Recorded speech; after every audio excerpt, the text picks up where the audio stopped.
Hi,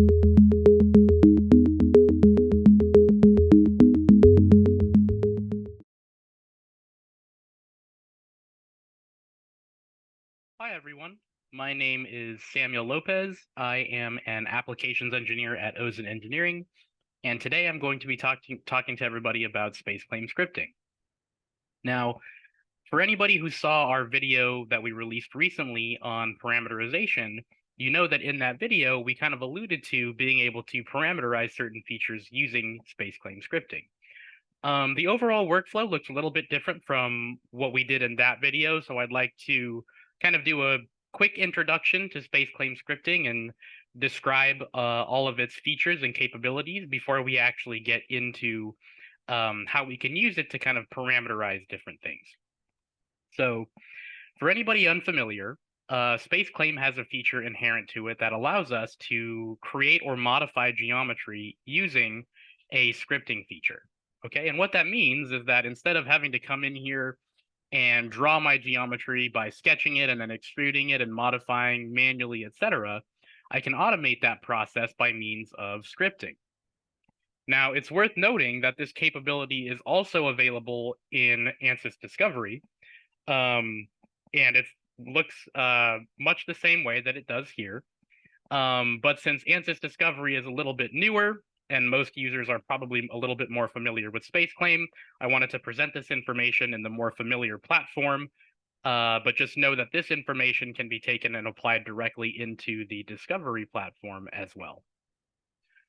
So that begs the question, how do we get started with scripting within SpaceClaim? Now, the easiest way when you open up your model is to just click on File here, and then go to New, and then Script, and you'll have this little option open up over here, this little window. Now, what this does is kind of tracks our scripting, right? This is where we actually go about kind of writing our script. And the thing we need to keep in mind is that the syntax or the language that SpaceClaim scripting uses to kind of, read and write itself is IronPython. So there, as everybody knows, there are a lot of resources available for learning Python and getting really good at it, really proficient at using it. But even for users who may not be as well-oriented or as proficient, let's say, in using Python, it's still possible to take advantage of some of the features we have here in SpaceClaim scripting to either create or edit your geometry. And the way that we do that is actually by using some of the features that we have here native to the SpaceClaim scripting tool, namely the recording function here. So the recording function actually allows us to do exactly what it sounds like. We can actually record the different things that we're doing here within the GUI so that the scripting software can record those commands and write them out for you. And it's going to write them out in a couple of different ways. You can write them out with the normal setting, which is the default setting, which is just going to be kind of the short summary of what the commands required are for whatever feature you just did in the GUI. Or you have the verbose option if you want to include all the commands for all the smaller details that are required to perform that same command in the GUI. So these are going to include all your different sub options for all the different tools that we have available in SpaceClaim. So I'm going to go ahead and leave it set to normal for now.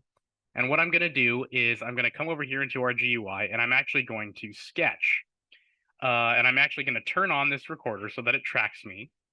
And the way that I'm going to sketch is first I'm going to use the plane tool in design, and I'm going to create a plane by selecting just the z-axis there, which is going to give me an XY plane.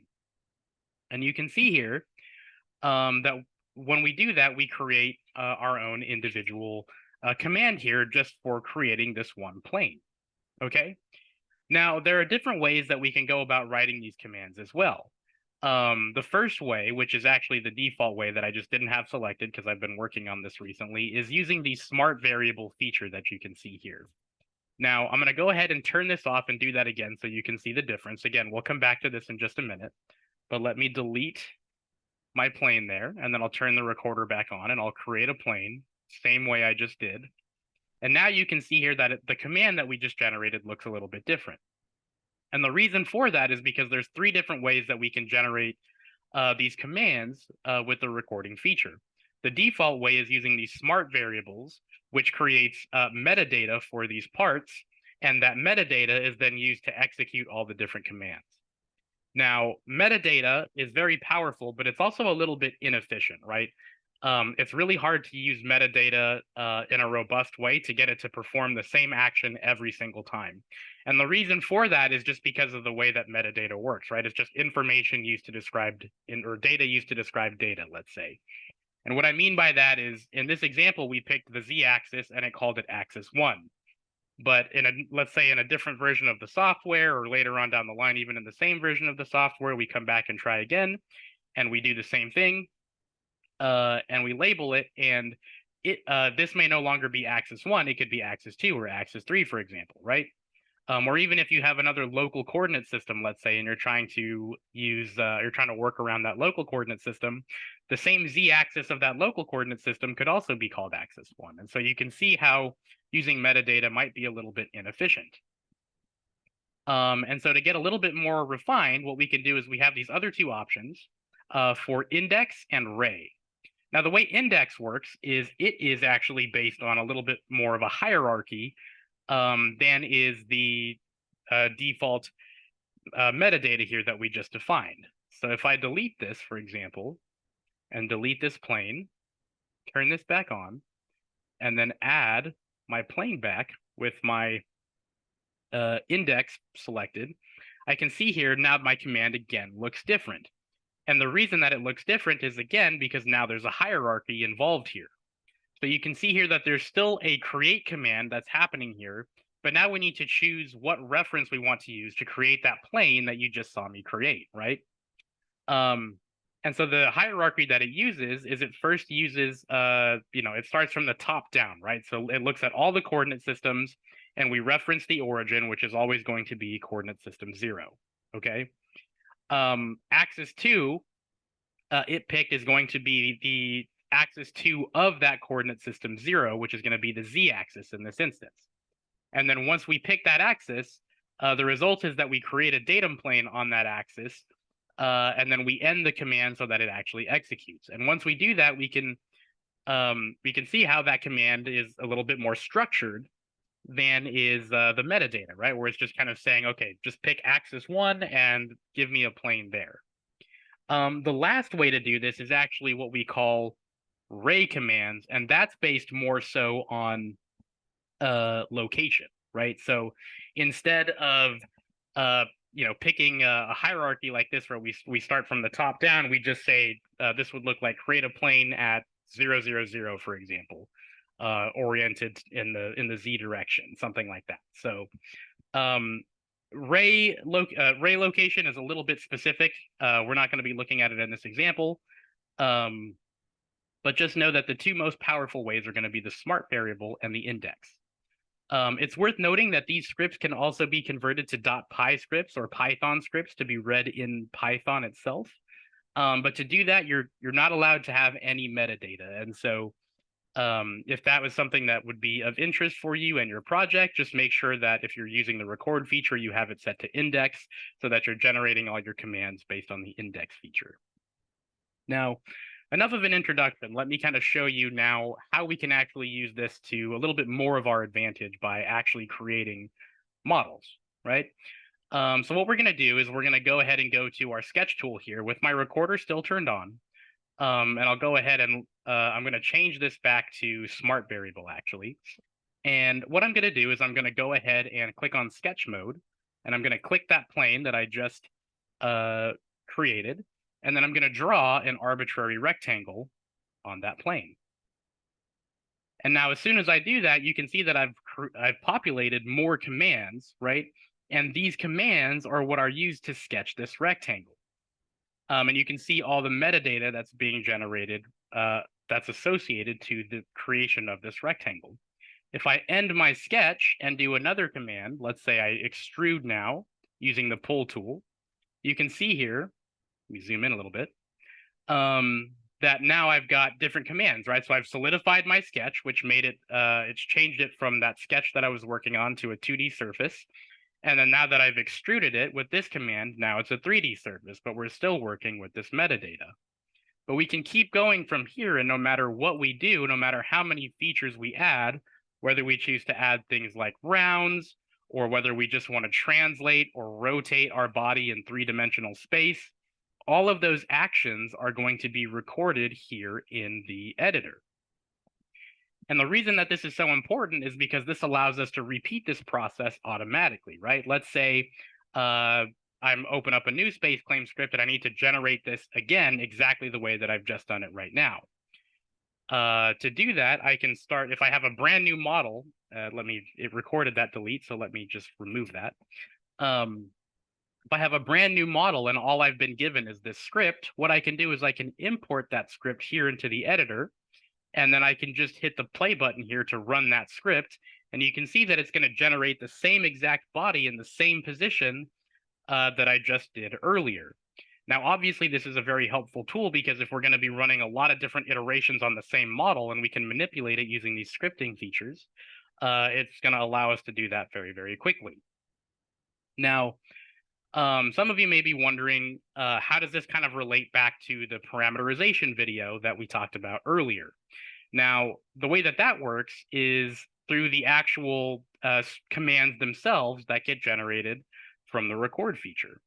So if we look at the sketch rectangle command, the one that I used to actually draw that rectangle, we can see here that what it's doing is it's creating 3 points on that rectangle, and then based on those points that it creates, it's using those curves to essentially create the overall rectangle.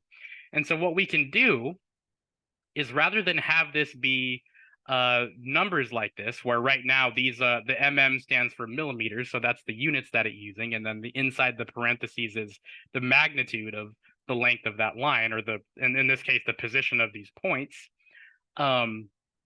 Rather than have these be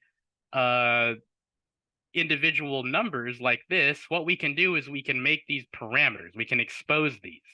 And so what we would need to do is come back up here to the top, and if we wanted to define the points of our rectangle, what we could say is we create a new variable and we just call it point 1. For example, I'll just say pt1 equals 0, pt2 equals 0, right? And that's going to be, or here, this is what I'll do instead. I'll say 0.1 x and 0.1 y, since these are really the same point. And now what I can do is I can come in here, and instead of having this, I can directly type in here my pt1x and pt1y. And you can see here that it'll populate it there for you in case you want to use it as a selection. And so if we populate this in, just like this for the locations of this line, and rerun, it should give us the exact same thing, okay? So the idea is that the more variables we expose up here and then use and incorporate later on in these commands, the more robust we can make our script and the more features we can change on our geometry. And I'm actually going to show you an example here in just a minute to kind of prove out how we can actually leverage this for simulation, okay? Now that we have kind of the basic idea for how SpaceClaim scripting works. So this is kind of our generic model. I've gone ahead already and created a different model that I've already fully scripted out. It's similar to the example that I showed you yesterday. It's just basically a simplified version of that same heat exchanger from that parameterization model. But what I've done here, you can see at the very top of this script, what I've done is I've gone ahead and exposed a lot of those same parameters that I used from yesterday's parameterization example. And instead of having them be directly defined from within Workbench, I'm manually exposing them here so that I can come back and just adjust it this way rather than adjusting it through Workbench. Once I have all my variables set and I run this script, I can generate this solid model, and then I can bring it into my mechanical model in Workbench. Now, this mechanical model is another coupled field static, so we're going to be running both thermal and structural type physics, similar to what we did with the parameterization model. But instead of having all those parameters defined from Workbench, the idea here is to fully flesh out my workflow here within Mechanical so that if I choose to go back and update my SpaceClaim script, I don't have to change anything here. I can basically come back and just hit run. And the way that we do that is leveraging the capabilities of both name selections and the workflow from here within Mechanical. So you can see that I've created these different name selections here from inside the software, right? And for those of you who are unfamiliar, a name selection is essentially just a collection of different bodies or surfaces that we can then use to apply as like boundary conditions or for other types of features for like mesh and things like that. Now I've created some pretty basic ones here, and you can see that the ones that I've created are from the worksheet first and foremost. And they're for all bodies or specific surfaces that I know that I'm going to be using as boundary conditions later on in my model. And again, the way that I'm defining this is based on different parameters that I know are going to stay the same every single time, so that as this geometry changes with respect to our SpaceClaim script, we can then go back and just easily refresh the model and run it again here in Mechanical without having to reset this thing up every single time, right? Because that would be tedious. And so what we do, if I have these name selections, all bodies is going to be easy. I use this all body selection to apply to my physics region, where I know that everything that I have in this model, I want to use to run both structural and thermal type physics. So this all body selection, using the worksheet here, is just me basically defining that I want to select all the bodies that have a greater size than 0 cubic millimeters, which of course is going to give us everything that we want. Anything that has any three-dimensional surface in this, or three-dimensional body, I should say, in this model is going to be selected based on this criteria. So it's going to stay constant every time because I don't expect to have any just 2D floating surfaces. Now, if we get a little bit more complicated, we can talk about selecting things like individual surfaces on the same model, right? So something like this, what if the position of the die changes, you know, on the bottom of this board? Or what if the size of this surface changes? Maybe the die gets a little bit larger or gets a little bit smaller. We can account for those things as well, right? Using the worksheet, what we can do is we can come in here, and now instead of body, we want to select faces. But because we know that the size of this die can change, we want to account for those changes. So we'll know essentially, or we should know anyways, before creating our script, the different sizes of the die that we could potentially be accounting for. And so what I've done is in this case, I'm saying, okay, I want to include anything from 1 square millimeter to 200 square millimeters surface size. And select those faces. And if I do that just by itself, then it's going to select, as you can imagine, probably a lot of the different faces, the smaller faces in here. So the question becomes, how did we then refine to just this one surface on the bottom that I want to use to apply my temperature boundary condition? Again, this surface is going to be used as our heat source for this model. And the way that we do that is we add another function to remove all faces that lie above the location in Z of this flat surface here. So if I look at my global coordinate system here, I can see that my global coordinate system, if I align this, is at the top surface of my die. And so what that means is if I look at the thickness of this die here, I know that this location is minus 1.5 in the Z millimeters in the Z direction. And so that's what I specify here, is that everything that's greater than minus 1.5 in the Z direction, I want to remove that from my selection. And that gives me the one surface that I want to use for my temperature boundary condition. Now, the next thing I'd like to apply is a convection boundary condition to use as a heat sink, right? And ideally, I'd like my convection surfaces to be all the surfaces on this model except for this one. And so the way that we're going to do that is going to look very similar to what we've done here, in that we're going to be selecting all the surfaces that we have on our model, right? Except we don't want this one. And so instead of removing based on having everything be above that location on the z-axis, we can choose to remove everything that's below. Oops, sorry, this one here. That's below, so less than that 1.5 millimeter value. And so it's going to remove that surface for me. And then I have this name selection available to use for my convection boundary condition. The last boundary condition that we're going to apply to account for our structural degrees of freedom is going to be a fixed support. And what I want to do is I want to fix the corners of this heat exchanger here so that it can't move as it's basically heating up. And to be able to select those surfaces, what I can do is I can, again, choose to add different faces, but I want to set a range for those faces, right? Because I know that these holes might get bigger or smaller based on my design goals. And so for our lower bound, we have 27.5 square millimeters, and the upper bound is 35 square millimeters. And what that does when I generate it, again, is it gives me those 4 faces corresponding to the 4 corners that I want. Now, if I come into my boundary conditions here, I can see that I've used those name selections to apply them to all of these boundary conditions. And again, we're not solving for anything fancy here. What we're doing is we've got a heat temperature boundary condition, so a heat source being applied to the bottom surface of this die.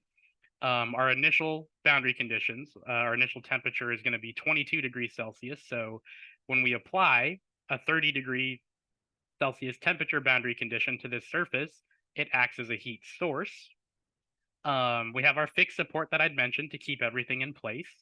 And then we have convection on all the other surfaces aside from the bottom heat source to act as a heat sink. And all we're doing is we're applying natural convection boundary conditions to this model, right? So about 10 watts per meter squared Celsius at ambient room temperature, just assuming natural convection conditions. You can see that we can solve for this model just fine, and we can look at our results. Now, if I want to iterate this using my SpaceClaim script, what I can do here is I can come back to SpaceClaim, and let's say I want to analyze a case where my fins are twice as tall as they are now. So what I would do is I would come back here and I would adjust the fin height, since that's my kind of parameter that controls that. And I would adjust it from 20 to 40 and just click play here and regenerate it. And you can see here how SpaceClaim scripting is working to regenerate that model in the background. And now that it's done that, I have everything that I need, right? I've got my 2 bodies that I need, both my heat die and my heat generator, or my heat exchanger here.